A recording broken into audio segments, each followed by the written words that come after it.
જો કે હાલ ખમૈયા કરવાના મૂડમાં નથી મેઘરાજા। આગામી 5 દિવસ સુધી રાજ્યમાં મુશળધાર વરસાદ યથાવત રહી શકે છે। હવામાન વિભાગે મધ્ય ગુજરાત અને ઉત્તર ગુજરાતની સાથે સાથે સૌરાષ્ટ્રના કેટલાક જિલ્લાઓમાં વરસાદની આગાહી કરી છે। ગુજરાતમાં અત્યાર સુધી 120% વરસાદ વરસી ગયો છે અને હવે પણ વરસાદ યથાવત રહેશે તો અતિવૃષ્ટિ સર્જાઈ શકે છે।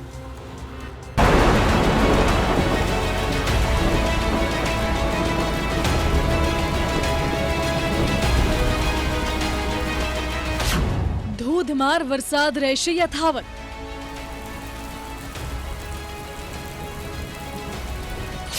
ખમૈયા કરવાના મૂડમાં નથી મેઘરાજા।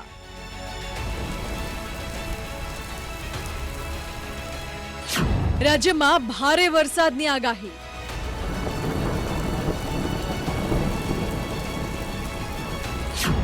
વરસાદના ઓરેન્જ એલર્ટથી સાવધાન। જૂન, જુલાઈ, ઓગસ્ટ અને હવે સપ્ટેમ્બર મહિનામાં ધોધમાર વરસાદ થઈ રહ્યો છે। જ્યાં હાલ વરસાદની સૌથી વધુ જરૂર છે ત્યાં જ મુશળધાર મહેર થઈ રહી છે। છેલ્લા 48 કલાકથી ઉત્તર ગુજરાતમાં ધોધમાર વરસાદ વરસી રહ્યો છે અને હજુ પણ આગામી 24 કલાક સુધી મેઘો મુશળધાર રહેશે તેવી શક્યતાઓ છે। હવામાન વિભાગે હજુ પણ રાજ્યમાં ભારે વરસાદનું ઓરેન્જ એલર્ટ આપ્યું છે।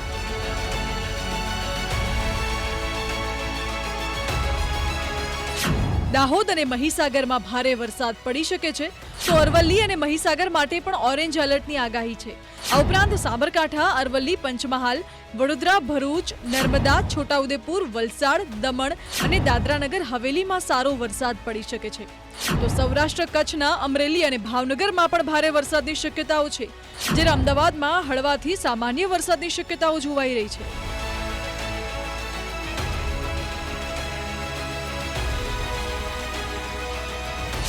શનિવારે ભારે વરસાદની સંભાવનાઓ સાબરકાંઠા, ગાંધીનગર, ખેડા, પંચમહાલ, છોટાઉદેપુર, વલસાડ, દમણ અને દાદરાનગર હવેલીમાં જોવા મળી રહી છે તથા ભાવનગરમાં પણ ભારે વરસાદ થઈ શકે છે। તો આ તરફ રવિવારના દિવસે સાબરકાંઠા, અરવલ્લી, મહીસાગર, દાહોદ, પંચમહાલ અને છોટાઉદેપુરમાં ભારે વરસાદની શક્યતાઓ છે। હવામાન વિભાગ દ્વારા ગુજરાતની નજીક બનેલી વરસાદી સિસ્ટમના કારણે વરસાદ થઈ રહ્યો હોવાનું જણાવાયું છે।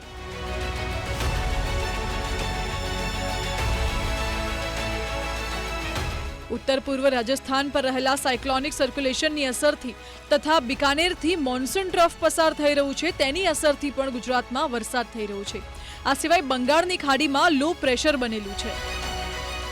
अभी कम रहेगा लेकिन डे 2 में हम लोग भी मतलब आपका येलो वार्निंग दिया गया है जो नॉर्दर्न डिस्ट्रिक्ट्स है एंड साउथ में जो डिस्ट्रिक्ट्स है जैसे वलसाड़, नवसारी, इसके लिए जो एरियाज है इसमें आपका हेवी रेनफॉल वार्निंग है। Monsoon trough and cyclonic circulation central Rajasthan pressure gradient थोड़ा सा बढ़ गया है, इसके लिए थोड़ा सा मॉइस्चर इनकर्शन हो रहा है, उसमें बारिश होने के चांसेस है। આગામી 3 દિવસ રાજ્યમાં હળવાથી ભારે વરસાદની શક્યતાઓ છે। આ આગાહી કરી છે અંબાલાલ પટેલે। આણંદ, નડિયાદ, પંચમહાલના ભાગોમાં હળવાથી ભારે ઝાપટાની શક્યતાઓ છે તો અમદાવાદ, ગાંધીનગર, વડોદરામાં પણ વરસાદી ઝાપટા પડશે। 3 દિવસ ઝાપટાના રૂપમાં જ વરસાદ વધુ જોવા મળશે।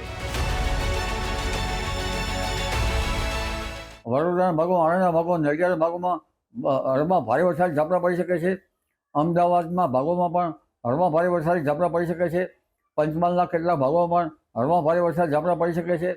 આ ઉપરાંત અરવલ્લી, સાબરકાંઠા, ઈડરના ભાગોમાં કેટલાક ભાગોમાં પણ હળવા ભારે વરસાદી ઝાપટા પડી શકે છે અને ઉત્તર ગુજરાત કેટલાક ભાગોમાં હળવા ભારે વરસાદ ઝાપટા પડી શકે છે।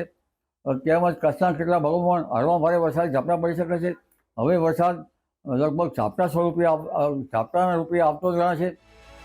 તો નવી સિસ્ટમ સક્રિય થતા 22 થી 24 સપ્ટેમ્બરમાં પણ વરસાદ વરસશે। અવિરત વરસાદ વરસતા પાકને મોટા પાયે નુકસાનની ભીતિ પણ વ્યક્ત કરવામાં આવી રહી છે। સપ્ટેમ્બરના વરસાદથી પાકને નુકસાન પહોંચી શકે છે તેવું અંબાલાલ પટેલનું અનુમાન છે। ખેતરોના પાકમાં જીવજંતુ પડવાની શક્યતા રહેલી છે। અને સપ્ટેમ્બરમાં વરસાદ થતાં ખેતી પાકોને, ધાન્ય પાકોને લગભગ નુકસાન થવાની શક્યતા રહેતી હોય છે કારણ કે પવનનો જોર હોય છે, ધાન્ય પાકો ઉગી પડી જતા હોય છે। 23 સપ્ટેમ્બર પછી વિષમ હવામાનની વિપરીત અસરના કારણે ખેતરમાં પડેલા પાથરાઓમાં ઝેરી જીવજંતુ પડવાની શક્યતા રહેશે। તો ધોધમાર વરસાદના કારણે અનેક જિલ્લાઓમાં ખેડૂતોને ફટકો પડ્યો છે અને હવે જો સપ્ટેમ્બર મહિનામાં પણ ધોધમાર વરસાદ પડશે તો ધરતીપુત્રોની ચિંતા વધી શકે છે. Bureau report, TV9.